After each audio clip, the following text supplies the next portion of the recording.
آج ہم ایک بہت ہی ذاتی سفر کا گہرائی سے جائزہ لے رہے ہیں۔ یہ کہانی ہے الما کیمپس کی، ایک میکسیکن امریکن خاتون کی۔ جی، اور ان کا تعلق ایک ایسے ثقافتی ماحول سے تھا جہاں کیتھولک عقائد بہت عام ہیں۔ ہاں، حالانکہ وہ کہتی ہیں کہ وہ خود ذاتی طور پر زیادہ مذہبی نہیں تھی، تو ہم یہ سمجھنے کی کوشش کریں گے کہ وہ اسلام کی طرف کیسے آئیں، اس راستے میں انہیں کیا تجربات ہوئے۔ ہمارے پاس ان کے انٹرویو کے تفصیلات ہیں۔ اور یہ کہانی واقعی دلچسپ اس لیے ہے کہ اس میں ثقافت اور عقیدے کا ایک غیر معمولی امتزاج نظر آتا ہے۔ دیکھیں، اکثر میکسیکن کمیونٹیز میں کیتھولک ہونا وہ ثقافتی شناخت کا ایک حصہ سمجھا جاتا ہے۔ بالکل۔ تو جب کوئی اپنے موروثی عقائد سے، اپنی ثقافت سے ہٹ کر ایک نیا راستہ چنتا ہے، خاص طور پر اسلام جیسا راستہ جسے مغرب میں آپ جانتی ہیں اکثر غلط انداز میں پیش کیا جاتا ہے، تو یہ ہمیشہ ایک غور طلب معاملہ ہوتا ہے۔ صحیح۔ تو الما کیمپس وہ شکاگو میں پلی بڑھیں، ایک میکسیکن تارکین وطن خاندان میں۔ جی ہاں۔ ثقافتی طور پر تو جیسا آپ نے کہا کیتھولک ماحول تھا، لیکن گھر میں مذہب پر کوئی خاص یوں کہیں کہ سختی یا عمل نہیں تھا۔ اچھا۔ وہ ایک واقعہ بتاتی ہیں بچپن کا کہ ان کے گھر میں حضرت عیسیٰ علیہ السلام کی ایک بڑی سی وہ ہولوگرام تصویر تھی۔ جی، وہ جو 3D جیسی لگتی۔ ہاں بالکل۔ تو اس تصویر سے انہیں بہت ڈر لگتا تھا۔ کہتی ہیں ایسا محسوس ہوتا تھا کہ وہ جہاں بھی جاتی ہیں تصویر کی آنکھیں ان کا پیچھا کر رہی ہیں۔ بچوں کے لیے یہ خوفناک ہو سکتا ہے۔ تو خدا کا تصور تو تھا ذہن میں، لیکن یہ جو حضرت عیسیٰ کی خدائی والی بات ہے وہ انہیں کبھی پوری طرح سمجھ نہیں آئی، بقول ان کے۔ پھر ایک دلچسپ موڑ آیا جب ان کے والدین نے انہیں لڑکیوں کے کیتھولک ہائی اسکول میں داخل کروا دیا۔ اچھا۔ وہاں روزانہ اسمبلی ہوتی تھی اور سب کو صلیب کا نشان بنانا پڑتا تھا۔ جی۔ ایک دن انہوں نے دیکھا کہ ان کے برابر میں بیٹھی ایک لڑکی نے وہ نشان نہیں بنایا۔ تو عالمہ کو بڑی حیرت ہوئی، تجسس بھی ہوا کہ آخر اس نے ایسا کیوں نہیں کیا۔ انہیں خود بھی، وہ کہتی ہیں، وہ نشان بناتے ہوئے ہمیشہ کچھ عجیب سا منفی سا احساس ہوتا تھا، جیسے کچھ ٹھیک نہیں ہے۔ بعد میں انہیں پتا چلا کہ وہ لڑکی مسلمان تھی۔ دیکھیں، یہ بظاہر ایک چھوٹا سا واقعہ ہے، لیکن ایک اہم نقطہ واضح کرتا ہے کہ کیسے ایک مانوس مذہبی رسم جو آپ روز کرتے ہوں، اس پر کسی کا عمل نہ کرنا یا سوال اٹھانا، اور کسی مختلف عقیدے کے فرد سے آپ کا سامنا ہونا، یہ آپ کے اپنے نظریات کو چیلنج کر سکتا ہے۔ کبھی کبھی روزمرہ کی روٹین میں ایک معمولی سی غیر معمولی بات بھی گہری سوچ کا باعث بن جاتی ہے۔ صحیح کہا۔ اور پھر ہوا یہ کہ اسکول میں وہی مسلمان لڑکی وہ الما کی بہترین دوست بن گئی۔ اچھا۔ اور پھر ان کے درمیان مذہب پر سنجیدہ گہری باتیں ہونے لگیں۔ ان کی دوست نے انہیں اللہ کی وحدانیت کے بارے میں بتایا، اسلام میں حضرت عیسیٰ علیہ السلام کے مقام کے بارے میں، کہ وہ پیغمبر ہیں، خدا کے بیٹے نہیں۔ بالکل۔ اور مرنے کے بعد کی زندگی، دوسرے انبیاء کے قصوں کے بارے میں بتایا۔ الما کہتی ہیں کہ جس طرح ان کی دوست نے انبیاء کے قصے سنائے، وہ انہیں بائبل کی کہانیوں کے مقابلے میں زیادہ پاکیزہ، زیادہ باوقار لگے۔ جی، یہ بات اکثر نو مسلم بیان کرتے ہیں کہ انبیاء کی تصویر کشی اسلام میں زیادہ محترم انداز میں ہے۔ ہاں، لیکن جس چیز نے انہیں سب سے زیادہ متاثر کیا وہ تھا خدا کا تصور، توحید کا تصور۔ جی بالکل۔ وہ کہتی ہیں کہ جب انہیں اسلام میں خدا کی وحدانیت یعنی توحید کے بارے میں بتایا گیا تو انہیں لگا جیسے ان کے اندر کا سچ سامنے آ گیا ہو۔ اچھا۔ انہیں یہ جان کر بہت تقویت ملی کہ جس ایک خدا پر وہ بچپن سے فطرتاً یقین رکھتی تھیں وہی اصل حقیقت ہے، اور یہ تصور ان کے لیے کیتھولک عقائد، خاص طور پر تثلیث کے مقابلے میں زیادہ منطقی اور فطری تھا۔ یہاں ایک اہم انسائٹ یہ سامنے آتی ہے کہ اسلامی عقائد، خاص طور پر توحید کا یہ واضح تصور اور انبیاء کا احترام، یہ ان لوگوں کے لیے بہت پرکشش ہو سکتا ہے جو اپنے موروثی مذہب کے کچھ پہلوؤں پر، جیسے خدا کی ذات یا انبیاء کے بارے میں، شکوک و شبہات رکھتے ہوں۔ اور یہ جو کسی عقیدے کے نظام میں فکری اور جذباتی ہاں آہنگی مل جاتی ہے نا، یعنی یہ محسوس کرنا کہ جو آپ سوچتے ہیں اور جو آپ محسوس کرتے ہیں وہ اس نئے عقیدے سے مطابقت رکھتا ہے، جی، یہ تبدیلی کے سفر میں ایک بہت طاقتور محرک ثابت ہوتا ہے۔ یہ بات بھی اہم ہے کہ الما کے لیے یہ کوئی ایک دن کا فیصلہ نہیں تھا۔ نہیں، بالکل نہیں۔ یہ ایک لمبا سفر تھا، کئی سالوں پر محیط۔ وہ اپنی میکسیکن شناخت، اپنے خاندان کی روایات، ان سب کا بہت احترام کرتی تھیں، ظاہر ہے، لیکن ساتھ ہی اسلام کی طرف ایک واضح کشش بھی محسوس کر رہی تھیں۔ کالج کے دنوں میں، حالانکہ وہ ابھی مسلمان نہیں ہوئی تھی، وہ اکثر لوگوں کے سامنے اسلام اور مسلمانوں کا دفاع کرتی تھی۔ اچھا، یہ دلچسپ ہے۔ جی، اگر کوئی مسلمانوں کے بارے میں منفی بات کہتا تو وہ فوراً ٹوک دیتی، کہتی تھی، ایک منٹ، کیا تم کبھی کسی مسلمان سے ملے ہو؟ کیا تم نے قرآن پڑھا ہے؟ تو اندر سے دفاع کا جذبہ پہلے سے موجود تھا۔ بالکل۔ پھر ان کی زندگی میں ایک اور واقعہ پیش آیا جو ان کے لیے کافی معنی خیز تھا۔ ایک رات انہیں اچانک خیال آیا اور فکر ہوئی کہ انہوں نے اپنا قرآن کہاں رکھا ہے۔ اچھا؟ ان کے پاس ایک قرآن تھا، آدھا انگلش آدھا عربی، وہ اسے بہت مقدس سمجھتی تھیں۔ جی۔ انہیں یاد آیا کہ وہ گھر کے بیسمنٹ میں ایک ڈبے میں پڑا ہے۔ انہیں شدید خواہش ہوئی کہ اسے فوراً وہاں سے نکال کر لائیں۔ آدھی رات کو؟ جی، آدھی رات کو وہ نیچے گئیں، اندھیرے میں ڈبے ٹٹولے، قرآن ڈھونڈ کر نکالا اور اوپر اپنے کمرے میں لے آئیں۔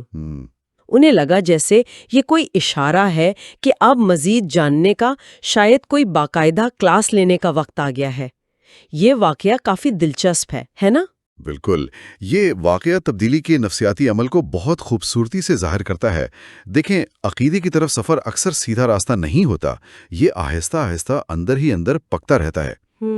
ذاتی مطالعہ، دوستوں سے بات چیت، اندرونی کشمکش، اور پھر کبھی کبھی ایسے واقعات پیش آتے ہیں جنہیں لوگ اشارہ یا اہم موڑ سمجھتے ہیں۔ یہ قرآن کو بیسمنٹ سے نکال کر اوپر لانے کا عمل ایک علامتی قدم بھی لگتا ہے۔ صحیح۔ جیسے وہ لاشعوری طور پر عقیدے کو اپنی زندگی کے یوں سمجھے اندھیرے کونے سے نکال کر زیادہ مرکزی، زیادہ روشن جگہ دینے کا ارادہ کر رہی ہوں۔ واہ، بہت خوبصورت نکتہ ہے۔ تو پھر وہ فیصلہ کن لمحہ کیسے آیا جب انہوں نے باقاعدہ اسلام قبول کرنے کا فیصلہ کیا؟ علما نے اپنے ایک دوست سے مدد مانگی اور وہ ہفتے کی صبح قریبی مسجد گئیں۔ ٹھیک۔ وہاں ان کی ملاقات ایک شخص سے ہوئی۔ علما کہتی ہیں انہیں نہیں معلوم وہ کون تھے، لیکن وہ ہمیشہ ان کے لیے دعا کرتی ہیں۔ اچھا۔ علما نے ان سے پوچھا کہ کیا یہاں اسلام سیکھنے کے لیے کوئی کلاسز وغیرہ ہوتی ہیں؟ جی۔ کیا وہ ایک خدا کو مانتی ہیں؟ علما نے کہا جی ہاں۔ کیا وہ حضرت عیسیٰ کو خدا کا بیٹا نہیں بلکہ پیغمبر مانتی ہیں؟ جی ہاں۔ کیا وہ حضرت محمد صلی اللہ علیہ وسلم کو آخری نبی مانتی ہیں؟ جی ہاں۔ یعنی بنیادی عقائد پر وہ متفق تھیں۔ بالکل۔ جب علما نے ہر بنیادی اسلامی عقیدے پر ہاں میں جواب دیا تو اس شخص نے ان سے پوچھا، پھر آپ نے ابھی تک کلمہ کیوں نہیں پڑھا؟ اوہ۔ کلمہ یعنی اسلام قبول کرنے کی گواہی دینا۔ علما کہتی ہیں کہ یہ پہلی بار تھا کہ کسی نے ان سے یہ براہ راست سوال پوچھا تھا۔ پھر اس شخص نے ایک ایسی بات کہی جو علما کے دل پر نقش ہو گئی۔ کیا بات تھی وہ؟ انہوں نے کہا، دیکھیں، ہمیں نہیں معلوم کہ کل ہمارے ساتھ کیا ہوگا، ہمیں یہ بھی نہیں معلوم کہ اس کمرے سے نکلتے ہی ہمارے ساتھ کیا ہو سکتا ہے۔ میمنٹو موری، موت کی یاد دہانی۔ علما کو اس وقت شدت سے احساس ہوا کہ اگر وہ ان سب باتوں پر یقین رکھتی ہیں تو کلمہ نہ پڑھنا، اس کا اقرار نہ کرنا، گویا اپنے رب کا انکار کرنے کے مترادف ہے۔ بالکل۔ انہیں لگا کہ یہ فیصلہ اب صرف ان کے اور خدا کے درمیان ہے، کسی اور کا اس سے کوئی تعلق نہیں، اور اسی لمحے انہوں نے وہیں کلمہ پڑھ لیا۔ سبحان اللہ۔ یہ کلمہ شہادت پڑھنے کا لمحہ، یہ اکثر ایک طویل روحانی اور فکری سفر کا نقطہ عروج ہوتا ہے۔ جی۔ یہ صرف چند الفاظ دورانہ نہیں ہوتا، بلکہ یہ گہرا عہد ہے، مکمل سپردگی کا اظہار اور ایک نئی شناخت کو اپنانے کا اعلان ہے۔ صحیح۔ اور اس شخص کی بات، یعنی یہ موت کی یاد دہانی، یہ اکثر ایسے بڑے مذہبی اور وجودی فیصلوں میں اہم کردار ادا کرتی ہے۔ یہ زندگی کی ناپائیداری کا احساس دلا کر عقیدے پر فوری عمل کرنے کی اہمیت کو اجاگر کرتی ہے۔ بالکل۔ اچھا، کلمہ پڑھنے کے فوراً بعد علما نے اپنے گھر والوں کو نہیں بتایا؟ اچھا، یہ بھی عام ہے؟ جی، وہ کہتی ہیں کہ وہ پہلے خود کو ذہنی اور روحانی طور پر تھوڑا مضبوط کرنا چاہتی تھی، تاکہ جب وہ یہ خبر دیں تو ممکنہ سوالات، خدشات اور شاید بحث کا سامنا کرنے کے لیے تیار ہوں۔ سمجھ میں آتا ہے۔ انہیں پتا تھا کہ ان کے گھر والے ان سے بہت محبت کرتے ہیں اور ان کا جو بھی رد عمل ہوگا وہ تشویش کی وجہ سے ہوگا۔ جی۔ ان کے اسلام قبول کرنے کا انکشاف پھر ایک فیملی ڈنر پر بڑے ڈرامیٹک انداز میں ہوا۔ اوہ، کیسے؟ ان کے والد خوشی خوشی بتا رہے تھے کہ وہ علما کی شادی کے لیے کتنا خوبصورت چرچ دیکھ رہے ہیں۔ اچھا۔ اس پر ان کی والدہ، جنہوں نے شاید علما کو نماز پڑھتے ہوئے دیکھ لیا تھا، وہ ان کے والد کی طرف مڑ کر بولی، ایسا نہیں ہوگا ارے کیونکہ آپ کی بیٹی مسلمان ہو چکی ہے۔ علما کہتی ہیں کہ یہ سن کر وہ بس تیزی سے اپنا کھانا کھانے میں مصروف ہو گئی۔ ظاہر ہے ایک عجیب صورتحال بن گئی ہوگی۔ جی، شروع میں تو گھر والوں نے یہی سمجھا کہ یہ شاید وقتی جوش ہے، نوجوانی کا کوئی نیا شوق۔ لیکن جب وقت کے ساتھ انہوں نے علما کے رویے میں، ان کے اخلاق، ان کے طرز زندگی میں مثبت تبدیلیاں دیکھیں، جیسے وہ زیادہ پرسکون، زیادہ مہربان ہو گئی ہیں، تو وہ کافی حد تک مطمئن ہو گئے۔ الحمدللہ، یہ تبدیلی اکثر نظر آتی ہے۔ علما یہاں ایک بہت اہم نقطہ اٹھاتی ہیں۔ وہ کہتی ہیں کہ جب کوئی نیا شخص اسلام قبول کرتا ہے تو لوگ فوراً اس سے پوچھتے ہیں تمہارے گھر والوں کا رد عمل کیسا تھا؟ ہاں، یہ پہلا سوال ہوتا ہے۔ جبکہ وہ کہتی ہے شاید زیادہ اہم سوال یہ ہونا چاہیے کہ اب تمہارا اپنے گھر والوں کے ساتھ سلوک کیسا ہے، تم کس طرح اپنے عمل سے ان تک اسلام کی خوبصورتی پہنچا رہی ہو۔ بہت گہری بات کہی ہے۔ یہ نئے مسلمانوں کے لیے بہت عام تجربات ہیں۔ خاندان کا رد عمل ایک بڑا چیلنج ہو سکتا ہے، جو محبت اور تشویش سے لے کر کبھی کبھی شدید مخالفت تک کچھ بھی ہو سکتا ہے۔ جی، اور اس کے ساتھ ساتھ اپنی پچھلی ثقافتی شناخت، جیسے علما کے لیے میکسیکن ہونا، کو اپنی نئی مذہبی شناخت یعنی مسلمان ہونا کے ساتھ ہم آہنگ کرنا، یہ بھی ایک اہم اندرونی کشمکش ہوتی ہے۔ اور علما کا نقطہ واقعی بہت اہم ہے کہ تبدیلی کا اثر دو طرفہ ہوتا ہے۔ یہ صرف فرد کو نہیں بدلتا، بلکہ اس کے تمام رشتوں کو اور ان رشتوں کو نبھانے کے انداز کو بھی بدل دیتا ہے۔ شناخت اور ثقافت کی بات چل رہی ہے تو علما اس عام غلط فہمی کو سختی سے رد کرتی ہیں کہ مسلمان ہونے کا مطلب اپنی ثقافتی جڑوں کو کاٹ دینا ہے یا مطلب عرب بن جانا ہے۔ ہاں، یہ ایک بہت بڑی غلط فہمی ہے۔ وہ کہتی ہیں کہ اسلام تو پوری انسانیت کے لیے ہے، آپ دنیا کے کسی بھی کونے سے ہوں، آپ اپنی ثقافت کے مثبت پہلوؤں کو برقرار رکھتے ہوئے مسلمان ہو سکتے ہیں۔ بالکل۔ اسی سوچ کے تحت انہوں نے شکاگو میں دوسرے لاطینی مسلمانوں کے ساتھ مل کر اجالا فاؤنڈیشن کی بنیاد رکھی، ماشاءاللہ۔ تاکہ ان جیسے پس منظر رکھنے والے دوسرے نو مسلم افراد کی مدد کی جا سکے جو شاید اپنی کمیونٹی میں تنہا محسوس کرتے ہوں۔ یہ شناخت کا معاملہ واقعی بہت پرتوں والا ہے۔ یہاں ہم دیکھتے ہیں کہ کیسے کسی کی مختلف شناختیں، اس کیس میں میکسیکن ہونا، امریکن ہونا، مسلمان ہونا اور ایک خاتون ہونا، یہ آپس میں جڑی ہوئی ہیں اور ایک دوسرے پر اثر انداز ہوتی ہیں۔ اسے انٹرسیکشنلٹی یا کثیر الجہتی شناخت کا آپس میں ٹکراؤ بھی کہہ سکتے ہیں۔ صحیح۔ اجالا فاؤنڈیشن جیسی تنظیمیں اسی لیے بہت اہم ہیں کہ وہ لوگوں کو اپنی ان تمام شناختوں کو ایک ساتھ قبول کرنے اور ان میں ہاں آہنگی پیدا کرنے میں مدد دیتی ہیں، تاکہ انہیں یہ نہ لگے کہ ایک شناخت اپنانے کے لیے دوسری کو چھوڑنا پڑے۔ بالکل۔ اب آتے ہیں حجاب کے معاملے پر، جو علما کے لیے شروع میں بہت مشکل تھا۔ جی، یہ اکثر ایک بڑا چیلنج ہوتا ہے۔ وہ بتاتی ہیں کہ جب وہ اسلام کے بارے میں پڑھ رہی تھیں تو جس صفحے پر حجاب کا ذکر آتا وہ اسے پلٹ دیتی تھیں۔ اچھا۔ وہ اسے غیر ضروری سمجھتی تھیں، یہاں تک کہ ایک طرح کا جبر۔ وہ سوچتی تھیں مردوں کو اپنی نظریں نیچی کرنی چاہیے، مجھے خود کو کیوں ڈھانپنا ہے۔ یہ دلیل اکثر سننے میں آتی ہے۔ پھر کافی عرصے تک مطالعہ کرنے اور غور و فکر کرنے کے بعد، خاص طور پر ایک عالم کا لیکچر سننے کے بعد، انہیں یہ احساس ہوا کہ حجاب کا حکم کسی مرد یا معاشرے کے لیے نہیں بلکہ براہ راست اللہ کی طرف سے ہے۔ یعنی یہ اللہ سے تعلق کا معاملہ ہے۔ جی، اور یہ ان کے ایمان کا حصہ ہے۔ انہوں نے فیصلہ کیا کہ جس دن وہ اردن کے سفر پر روانہ ہوں گی، اسی دن سے حجاب شروع کریں گی۔ ٹھیک۔ لیکن شروع میں انہیں شدید امپوسٹر سنڈروم بھی محسوس ہوا، یعنی انہیں لگا کہ وہ شاید اس نئی شناخت کی حقدار نہیں یا صرف دکھاوا کر رہی ہیں۔ یہ بھی ایک عام احساس ہے جب کوئی بڑی تبدیلی آتی ہے۔ میکسیکو میں ان کے ساتھ ایک دلچسپ واقعہ بھی پیش آیا۔ اچھا۔ وہ ایک سرکاری عمارت میں داخل ہونے لگیں تو حجاب کی وجہ سے گارڈ نے انہیں روک دیا۔ علما نے گارڈ سے پوچھا، کیا تم لا ورجن ماریا حضرت مریم علیہ السلام کو مانتے ہو؟ اس نے کہا، ہاں بالکل۔ علما نے جواب دیا، ہیلو، میرا لباس تو بالکل ان جیسا ہے، پھر تم مجھے اندر کیوں نہیں جانے دے رہے؟ واہ، کیا جواب دیا!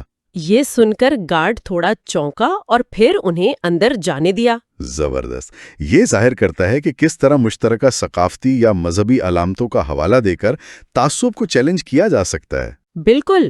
اس کے علاوہ علماء اس تاثر کو بھی سختی سے رد کرتی ہیں کہ اسلام عورتوں کو دباتا ہے یا انہیں اہمیت نہیں دیتا. وہ کہتی ہیں کہ اسلام کا گہرائی سے مطالعہ کرنے پر انہیں معلوم ہوا کہ یہ مذہب عورتوں کو کتنی عزت اور حقوق دیتا ہے جن کا انہیں پہلے علم ہی نہیں تھا. جی، اور حجاب کو اپنانے کا فیصلہ اکثر بہت ذاتی اور پیچیدہ ہوتا ہے، جیسا کہ علماء کی کہانی سے ظاہر ہے.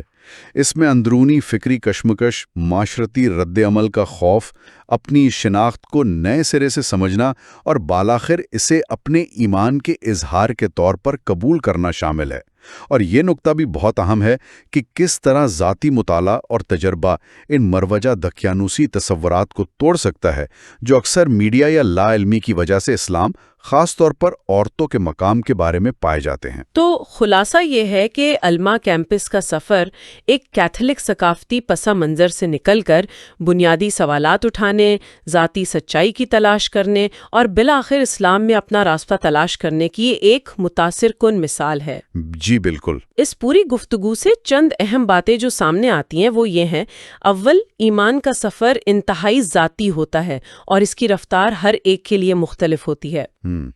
دوم، اپنے موروثی، ثقافتی یا مذہبی معمولات پر سوال اٹھانا ایک فطری اور صحت مند عمل ہے جو ذاتی ترقی کا باعث بن سکتا ہے. صحیح. اور سوم، لوگ اپنی کثیر جہتی شناختوں جیسے ثقافتی، قومی اور مذہبی کو ایک نئے عقیدے کے ساتھ کامیابی سے ہم آہنگ کر سکتے ہیں. بالکل. اور علماء کا تجربہ ہمیں یہ بھی سوچنے پر مجبور کرتا ہے کہ کس طرح مختلف نظریات اور عقائد سے سامنا ہماری اپنی ذات، ہمارے اپنے عقیدے اور دنیا کے بارے میں ہماری سمجھ کو گہرا کرتا ہے. جی ہاں، چاہے ہم خود مذہب تبدیل کرنے کا سوچ بھی نہ رہے ہوں. کسی عقیدے کے نظام میں بے وقت فکری طور پر مطمئن ہونا اور جذباتی طور پر جڑت محسوس کرنا، جیسا کہ علماء نے توحید کے تصور میں پایا، یہ کسی بھی تبدیلی کے سفر میں ایک فیصلہ کن عنصر ثابت ہو سکتا ہے. علماء کی کہانی یہ بھی یاد دلاتی ہے کہ قبول اسلام صرف ایک لمحے کا نام نہیں، بلکہ اس کے بعد ایک مسلسل سفر شروع ہوتا ہے. جی ہاں، اصل سفر تو اس کے بعد ہے. خاندان کے ساتھ تعلقات کو بہتر بنانا، اپنی نئی شناخت کے ساتھ جینا سیکھنا اور اپنی کمیونٹی میں مثبت کردار ادا کرنا. اکثر ہم صرف تبدیلی کے اس ایک لمحے پر توجہ دیتے ہیں، لیکن شاید اس کے بعد کی زندگی، اس کے چیلنجز اور اس میں ہونے والی نشو و ماں اتنی ہی اہم ہے. بالکل صحیح کہا، یہ ایک جاری عمل ہے. اس گہری گفتگو کا وقت یہیں ختم ہوتا ہے.